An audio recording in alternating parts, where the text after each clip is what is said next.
Welcome, welcome, welcome. Special treat.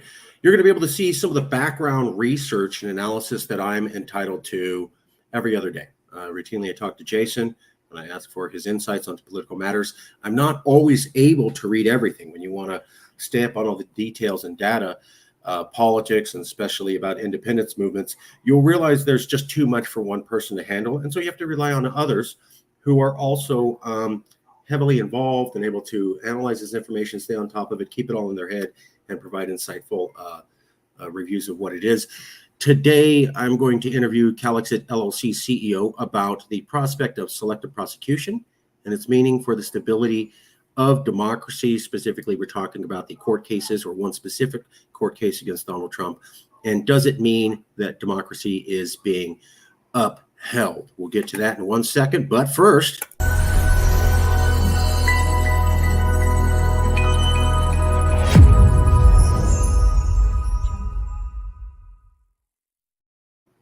hello, I'm doing an interview with Calexit LLC, Jason Wright. We're going to get to him in 1 second. But first, I want to introduce the subject. So this is Jason Wright. Interview about the prospect of selective prosecution, its meaning for the existence of functional democracy. And here's what we mean. Here's the article we're basing this off of. Hochul tells New York businesses not to fear about Trump verdict, nothing to worry about. New York Governor Kathy Hochul addressed New York business owners in an interview and told them there was nothing to worry about after former President Trump was hit with a $355 million fine and a ban on conducting business in New York for 3 years. Hochul joined John Catsimatidis on the Katz Roundtable on WABC 770 AM, where she was asked if other New York business people should be worried that if they can do that to the former president, they can do that to anybody. The governor responded, I think this is really an extraordinary, unusual circumstance that the law-abiding and rule-following New Yorkers who are business people have nothing to worry about because they're very different than Donald Trump and his behavior, Hochul responded. So we have some questions. Before we do that, I do want to point out there was the Kevin Leary, Mr. Wonderful, from Shark Tank interview on CNN. Where they were trying to get him to say that this was a great day for business. And he straight up shut them down and said, no, all businesses are going to flee New York and you will cause an economic catastrophe for New York. That seemed to catch the CNN reporter completely off guard. And she said, well, won't businesses be happy about an ethical environment? And then that's when Mr. O'Leary said something. Basically, we've heard a version of this from Trump. Everyone does this. All the businesses in New York do this. And now you've told them, if you do this, we can literally financially destroy you in one sweep. Not 16 different moves, not 5 different moves over different years. One move, one mistake, and we can take billions, hundreds of millions of dollars. And so O'Leary was like, look, you make investments in business based upon risk. You have now told every business, if you do what is standard practice in New York, you will literally have all of your finances wiped out. So if you're a 100 millionaire or you're a billionaire, gone with one mistake. That was causing massive problems. And there was a lot of business people talking about leaving New York, to which the governor got the question and had to respond because she was worried about losing her economy. What does this mean? What's going on? What are they saying? What is Governor Hochul now admits the government was biased? What does that mean? Yeah, well, this is very interesting. So if you read what she said at first, right, it's law-abiding citizens of New York have nothing to fear, right? Because Donald Trump and his behavior is so much different. Well, so this says to me, one, she very clearly doesn't understand business and how it goes on in her own state that she is the governor of,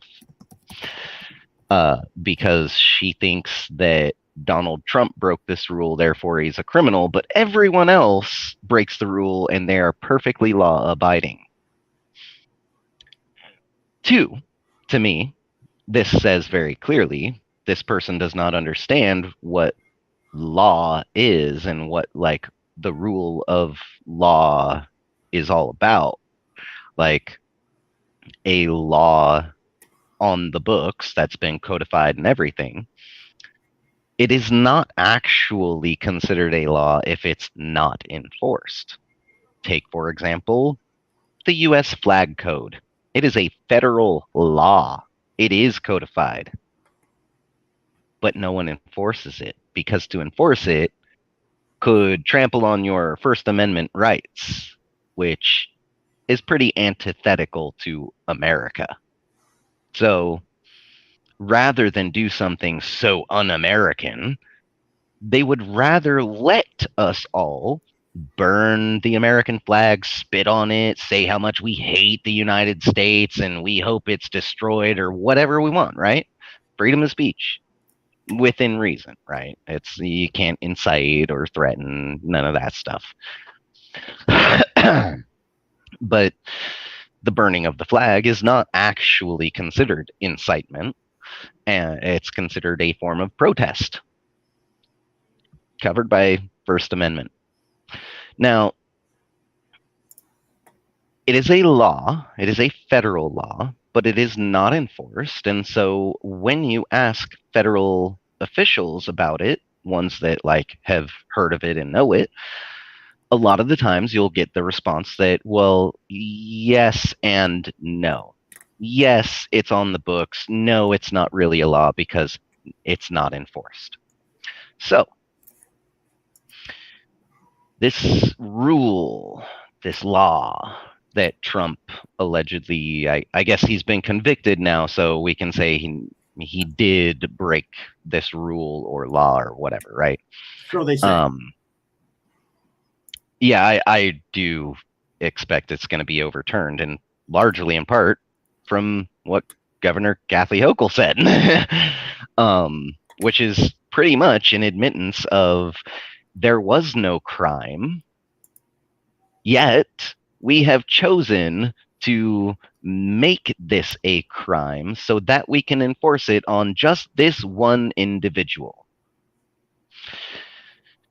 Now, that is called perversion, right? Perversion. It's a blatant manipulation for the purpose of, doing something it's not meant to. Perversion of the law. Blatant perversion of the law is actually a pretty serious thing. And the governor of New York admitted to having done it. Admitted to the world. How she's still currently the governor, I don't know. Much like DA Fani Willis, like you got caught embezzling and with all this fraud. Neither one of us are Trump fans. Just for anybody watching, we're not Trump fans. Just get that out of the way. Yeah, no, I like Trump as much as I like Biden, which is absolute zero. We're not Trump fans. I'll just leave it there. And I was showing you the clips from CNN where O'Leary literally said everyone does this. And this is one of the top most respected investment advisors in all of America, respected by almost everybody with business. And if you want to go watch that, you'll see the CNN anchor was just completely caught off guard, like just stars coming out of her face. Like, what? What are you talking about? Like she had no idea the economic calamity and the unequal justice they just did. Yeah, and the legal ramifications. Yeah, and you're an elected official who's saying, hey, I just committed a massive crime. Do you not realize how bad that is? Usually when people commit crimes, they try to cover them up because they're like, oh, hey, I just committed a crime. Oh, better not let anyone know. And she's just like, hey, yeah, everyone, check this out. It says either she has zero understanding of the law Like, I'm not a legal professional, and I know that's a horrible, horrible thing to be doing. Not only that, but it's either she doesn't understand the law or she does not care. And if she doesn't care, it's probably because she figures she's gonna get away with it. My rule in life is when people think that they could get away with it, they will usually try.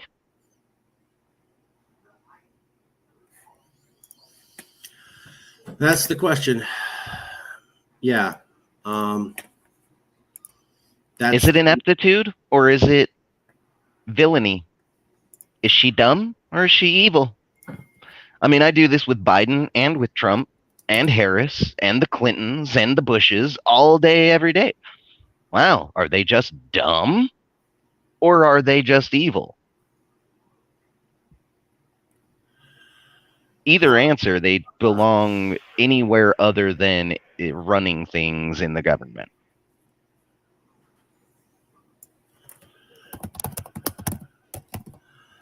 It did look like when she did. So she was on a radio program. This had just happened. She had been celebrating the verdict against Trump. And then somebody says, what about what Kevin O'Leary said, where everybody does this? You decided to prosecute one guy instead of the hundreds or thousands of people who do this all the time, and they all know this. And now you just told them that doing this is so horrible, given that they've done it all the time, that they can lose all their wealth in one sweeping move. When I listened to the radio broadcast, it sounded like she was caught off guard. And like somebody was going, do you realize you just tanked the New York economy? And she had to quickly go, let me say something to make sure that I don't have to deal with the stream of money running out of my state.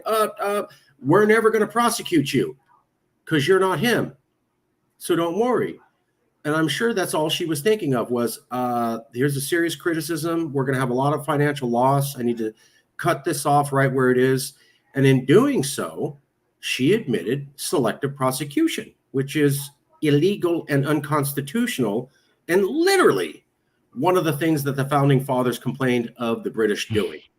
That's exactly where I was going next, is that there were some people who gathered together little over 250 years ago, and they decided that they were tired of inadequate representation, unfair and undue taxation, having other people's opinions and beliefs forced upon them, or else having, the person to the left and the person to the right are doing the same thing that they're doing, but maybe one of them gets beheaded by the king because the king doesn't like him. It's more because the king doesn't like him than it is about what they were doing. That means that, all citizens are always at risk. Always. It's not about law and order. It's about, Heil King Henry, or, Trumpler, or Heil Biden, and his beautiful border wall. It's the Biden border wall, folks. It's not the Trump border wall. Yeah, that's good. Just another shade of Trump. That was something you had, Jason developed that marketing angle for the Calexit movement. He was the one that invented that when Biden first got elected, and we noticed some parallels between him and Trump policies that he had denigrated earlier and then enacted or allowed to continue within his first 100 days as president. And Jason said, just another shade of Trump. Everybody talked about Trump, the orange one. Here's Biden. He's another shade of that. Last question. Donald Trump has been hit with all of these different lawsuits, including the one that we're talking about now.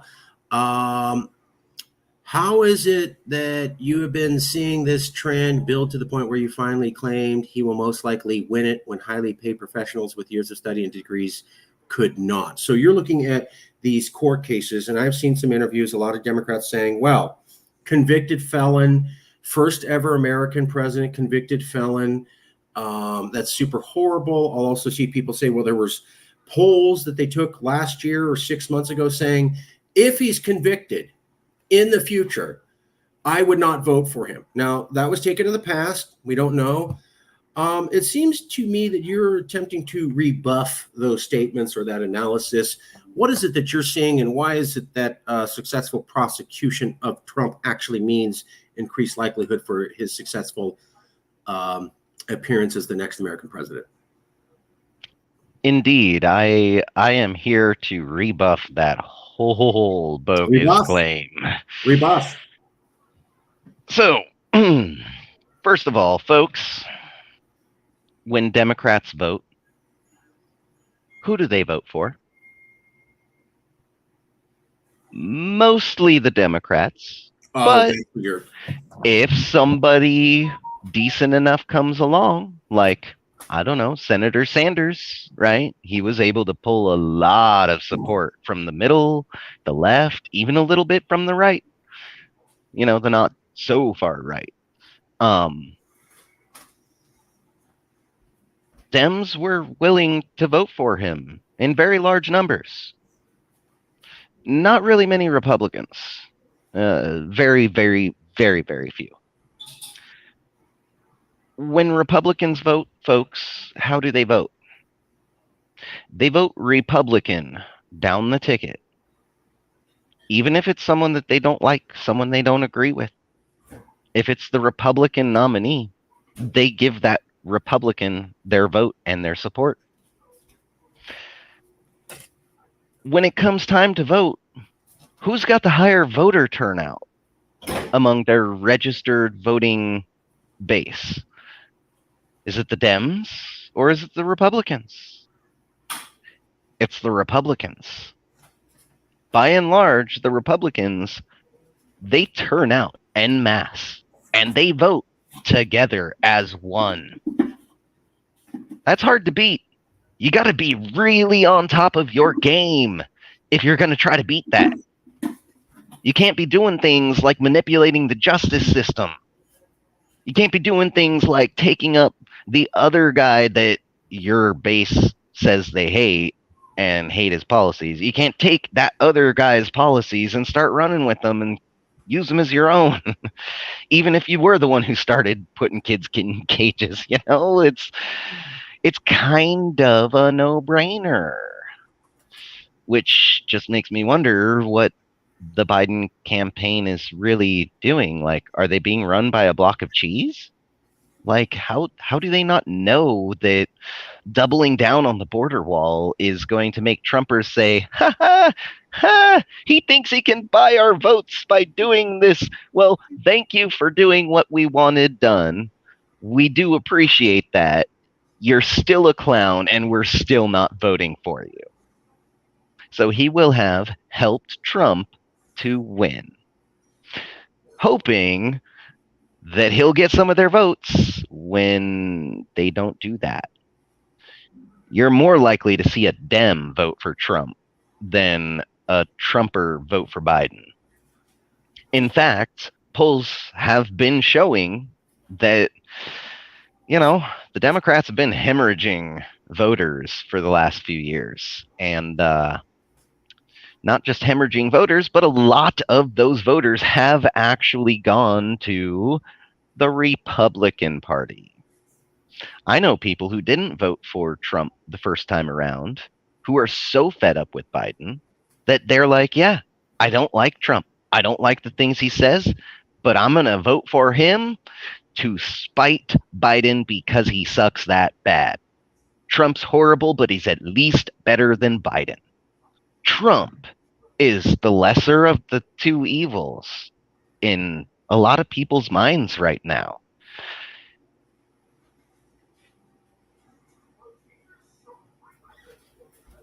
I know it's hard for me to fathom it, but it's there. And when you work in analysis, you can't choose what you're going to disregard or regard. Just like when you work in law, you're not supposed to choose what you're going to prosecute or not. Or I'll prosecute this person for that, but not that person. Oh, this person's a rapist, and so we're going to put them away. But that other rapist, no, we're going to leave them be. I did find it interesting when they were saying first convicted felon, as if he was the first person to ever commit crimes.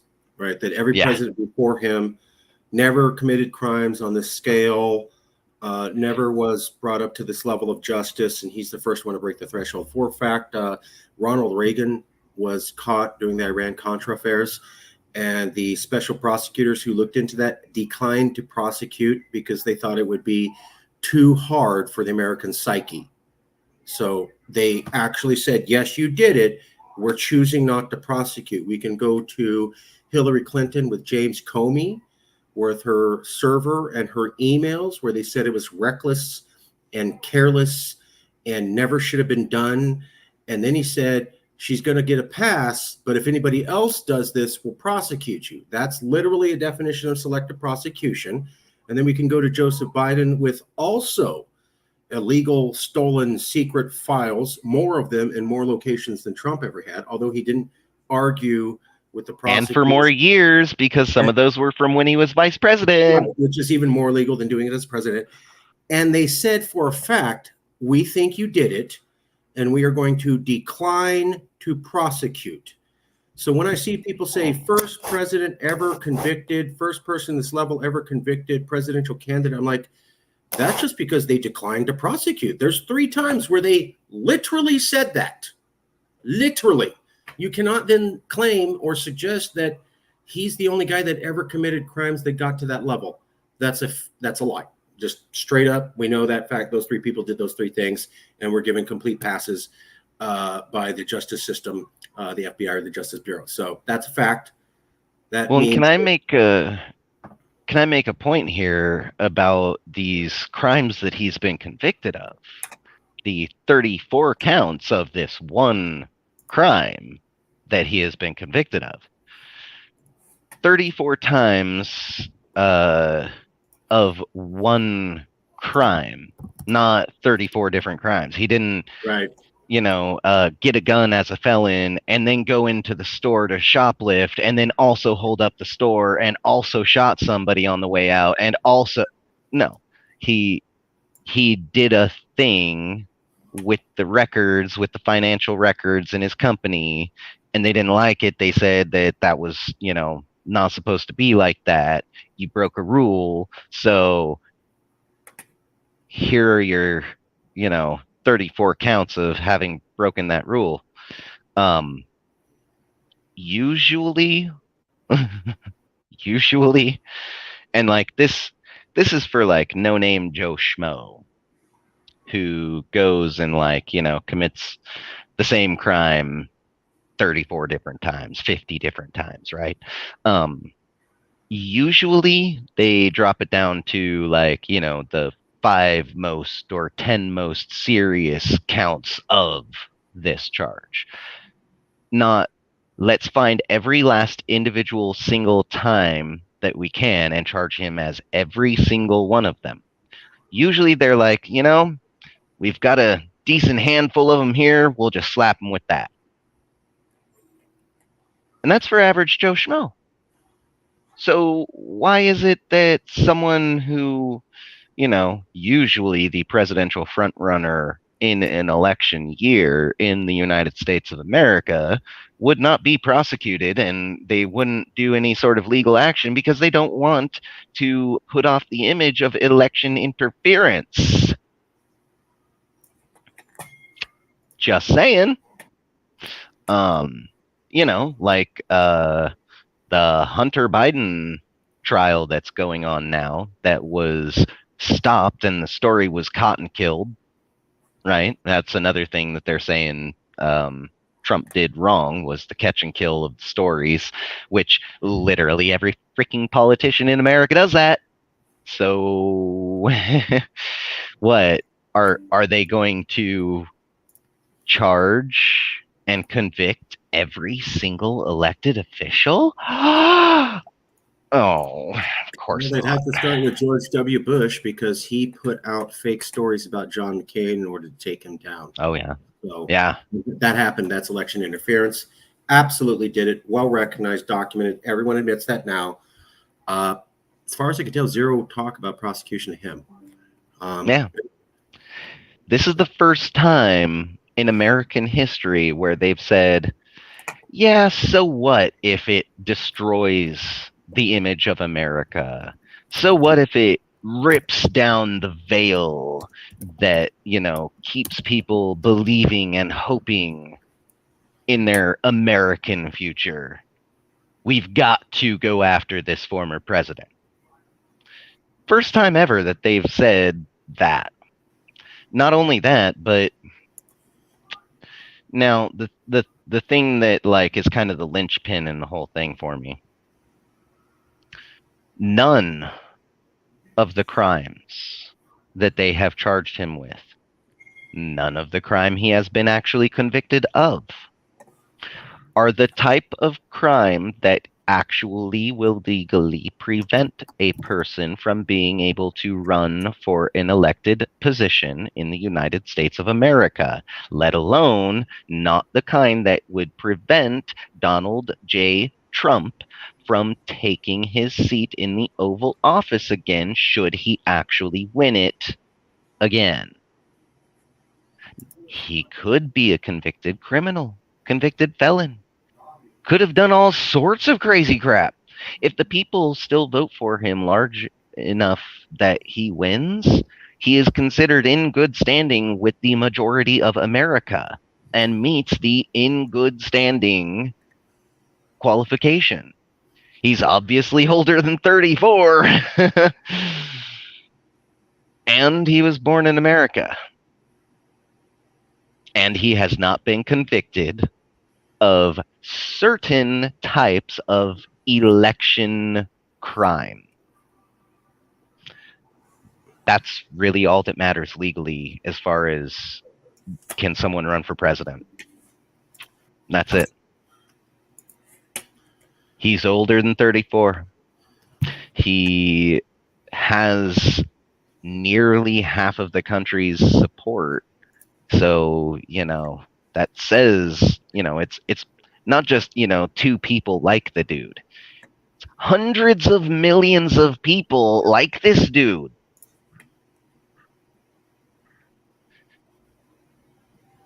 He meets the good standing. He meets the age requirement. He hasn't been convicted of the crimes that would, prevent him. And then, he meets all the qualifications still. Surprisingly, he still meets all of the necessary qualifications to run for president of the United States of America. If that doesn't tell you how screwed up America is, I don't know what. I mean, it makes literally, sense. he could have shot and killed someone. That's not, as long as it wasn't his opposition candidate, then it's not election crime and therefore not going to prevent him from holding presidency. Well, I mean, it makes sense to me because many presidents have done illegal things. Here's Reagan. And many presidents have dueled and shot and killed people. Well, 50 years ago, yes. I'm talking about the last 6, 7 presidents. They were, Obama, what was it? The special forces who peed on a guy, or the rotting corpse under Obama that just was taken away. There was also the Afghans who were put into a metal tin box. So when they went in there initially, they put 30 Taliban in a metal tin box and left them out in the sun, so they died of dehydration. That was under Obama. So, no charges there. Guantanamo, Abu Ghraib, etc. George W. Bush lying to the world and the UN, violating the cause, the FBI, the CIA in on it. Here's Ronald Reagan with Iran-Contra. And it's specifically talking about the Democrats just didn't want to prosecute him because they felt it would look bad. Not that they didn't think there was a crime. They felt it would look bad, and they were politically worried because he was so popular. That's not the same thing as they didn't have enough to charge him. That's they chose not to. So right there, you cannot say this isn't selective prosecution because this guy got off. And then look at the Comey statement with Clinton and look at the special prosecutor statement with Joe Biden. They literally said, yes, they did it. We're going to give them a pass. So that means now, if all these other people got passes and Trump doesn't, we're doing selective prosecution. And that, folks, that means that he really could have this all overturned once he's back in the Oval Office. He might. That's the thing to consider. He really could win it, especially the worse Biden does. The more he's like, yay, we'll build the wall. We'll equate Latinos to burritos and tacos. Thank you. The more he does that crap, the less likely he is to win. The less likely he is to even place or show in this race. There's only 3 candidates, really. I mean, yeah, there's Jill Stein, but I mean, I'm a green, and I even know the way the electoral system works, there will be maybe at best 1 or 2 green electoral votes ever, but chances are they will all be either red or blue because the states set the rules for their state's electors, and the vast majority of them say, well, it's only red and blue. Green's not allowed, yellow, gold, right? Not allowed. Only the red and the blue may be voted for by the electors. Yeah. So, sorry, RFK. Sorry to all my greens. It's going to be Donald Trump versus Joseph Biden. Joseph Biden's support starts way down here. Yeah.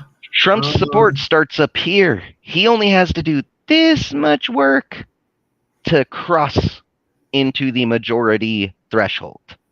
Biden has to do this much work just to start actually being able to play ball with Trump. Yeah, This does not bode well. And again, I like Biden as much as I like Trump. I hate them both equally. They are both terrible, inept leaders. Yeah, I believe Trump's a racist and a sexist. I think Biden's done some equally. Yeah, I mean, Biden voted against desegregating the United States of America. Tell me how he's not racist. They're both racist, xenophobic, D-bag, no place running a government type people. Both of them. But that's all we're getting. And so again, since that's all we're getting, we have to look at this is going to be the race. Who is going to win it? Likely going to be Donald Trump. Once he gets back in, who do you think he's coming for first? Not me. I'm a green who's like, I don't like Biden either. Yeah. No, he's coming for the people who abused the system to persecute him, not prosecute, because that has legal standing, right? That's rooted in legality. Persecution, however, which is what this was, is like blatantly misusing the legal system to get someone that you don't like. Well, I don't like the guy either, but I mean, if I was in a position of power over the legal system, you can bet your sweet Bippy I wouldn't be committing crimes with it. I'm smarter than that. They should have convicted him for January 6th, and they didn't. That was distinct, over the top, beyond anything any presidential candidate had ever done remotely. And I'm a fan of history. That was very, very, very, very, very, very unique. And you could go, no one's done anything like this. And that was, I felt, a strong statement. I was waiting for the conviction. Never happened. And then they moved on to other things. And I'm like, that's just not going to work because you're these other reasons. One quick story, if I may. Thomas More, I told you this, I think. So the idea of law and having laws in our society comes from one guy. His name was Thomas More. He was a priest. He lived in England. He was executed by the King of England because the king wanted a divorce and he wouldn't grant him one. That's why he's famous. He also wrote a book called Utopia, A Perfect Society. And he was projecting how we could have a perfect society in the future in Europe.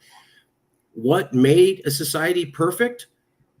His whole book was about there was a universal set of laws that even the king had to belong to. That was the big radical idea that he had, was There's not just laws for the public and then the king can do what he has. We have laws and everybody has to abide by them. Like that was a radical concept. Nobody was talking about this. He was the first one to do this. All And of he, society. yes, all of they had, and he said there was two requirements. The laws had to be universally applicable to everybody. And the second requirement for utopia to be achieved was that everybody had to believe that the laws were fair. So you can't eat a banana peeling it from the left leaf instead of the right leaf. We don't make that a law because people go, that's so arbitrary. How is that wrong to eat a banana the way? You can't murder. Everyone agrees with that. You can't break into someone's home and steal their stuff. Pretty much everyone agrees with that.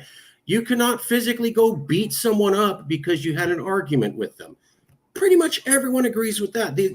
I think you can see the concept where it's fair. Everyone goes, yeah, no one should be able to do that. And we have it for everybody. And he said, you have to have these things or you won't have a legal structure. And I think we've forgotten both of them. They have to be applicable to everybody. You can't have a rich upper class that basically is immune to prosecution on these things outside of Trump. And you can't have laws that you interpreted the law in a way that half the country thinks is fair and the other half thinks is largely illegal, like the case where the bank, the German bank that supposedly he defrauded, said, we don't feel defrauded. We're not a victim. We're not going to prosecute. And then New York said, oh, well, even though we don't have a victim, we're going to go ahead and prosecute him for victimizing somebody, which basically never happens. And even the German bank was like, that's bizarre. That's what I'm talking about. You can't have it where it's debatable. I'm not saying whether it's good or bad. I'm just saying this guy wrote this book 500 years ago. All legal systems on the planet come from this idea. His ideas were never overturned over centuries of different thinkers looking at him, including people like Shakespeare, Thoreau, you name it. Everybody had time to look at this. Nobody disagreed. And they said, yeah, that makes sense. If you have laws and half the population thinks it's not fair, even if that law is fair, if you have half the population thinks it's not going to work. So, and that's where we are today. I've seen so many commentaries of people say, the Trump trials are being viewed as good if you hate Trump and bad if you don't look Trump. I was watching Crystal Ball on Breaking Point say that nobody is looking at the legality of these arguments and if they are technically legal. They're looking at it, did my side win or lose? And that's both sides. And that is absolutely not how you can have a stable legal structure that survives the test of times. And this comes from the guy who invented the whole thing and who basically all of the Enlightenment period, 200 years of European thought, which created the Western order as we know it, backed up. And here we are in America violating those basic precepts and thinking everything's going to be fine. It just strikes me as a historical level of ignorance you typically don't see except for once every 1 to 2 centuries. Yep. Yeah, I agree with you wholeheartedly there. I think you can't really say that there is law and order and that it's effective and then turn around and blatantly misuse and misrepresent the law and use it to abuse citizens. Like it'd be like saying it's impossible to walk backwards and then walk backwards. Right. It's impossible to cross your eyes. Oh, look at this. It's kind of asinine. It makes no sense. I would say it's inane, but it's not exactly pointless. The reason they do it, there is a purpose, there is a point. And it's just that's a nefarious purpose. It's malicious intent. So it's not like, they're doing it haphazardly or like, oh, oops, I made a mistake. No, they're very blatantly, very seriously corrupting abusing, misusing, mishandling, manipulating. There are 1,000 words in the English language that can be used to describe these actions, and none of them are going to make you feel great about it. I mean, the word manipulation, right? That's an icky thing. Abuse, it's an icky thing. Misuse, blatant misuse, it's an icky thing. So why is it that we're accepting this from the powers that be within the government? There is either justice or there is not. You can't have justice for some and not for others. I mean, literally, great minds in the last 100 years or so in America have made this point and, been met by, thunderous applause from Americans who are like, yeah, now that's America right there. You can't have justice for some and not for others. Justice is justice. Well, what happened to that America? Are we all still here, or do we still believe the same things? Do we like freedom? Do we like justice? Do we like knowing that if someone comes and tries to kill us or our family member, that they might suffer legal consequences for their actions? Yeah, usually, yeah. I mean, it's not a revenge thing. It's I feel safer and less like I need to worry about someone might just randomly decide to kill me when I know that there is a law, there's a whole bunch of law stating that killing people is wrong, it's bad, and it's against the law, and that you will suffer all these sorts of consequences if you should do this thing. It makes people less likely to do it. Now, incentivizing all of this crime, right? Incentivizing all of this blatant manipulation of the judicial system.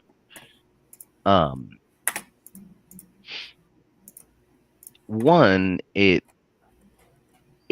impedes justice from actually being able to occur. Two is that it really infringes upon the thing itself. So it's hard to imagine, but I guess you could picture it as the cannibalism snake, where the tail is being eaten by the head, and it's just in a circle, right? The vicious cycle.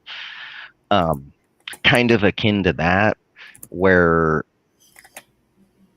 the justice system abusing itself takes it out, cuts its own feet out from under itself, and thereby makes it less effective.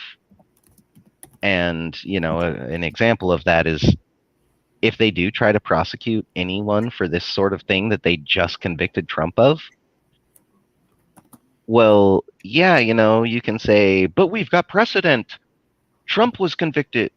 Yeah, and we've got precedent to have it thrown out, called the governor admitted to having abused the law in order to do that. It's pretty bad.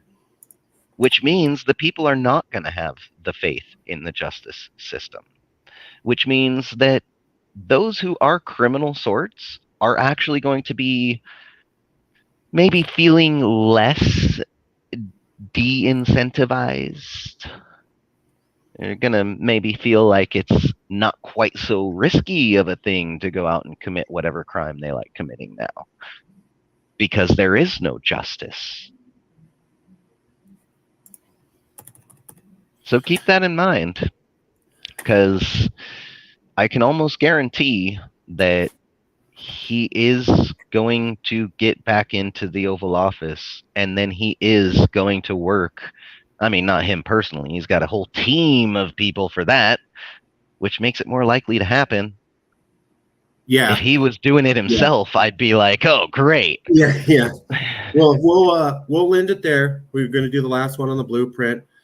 Just for the record, It took me 30 seconds to find Hillary not being prosecuted, Biden not being prosecuted, Reagan not being prosecuted. It was not hard to find.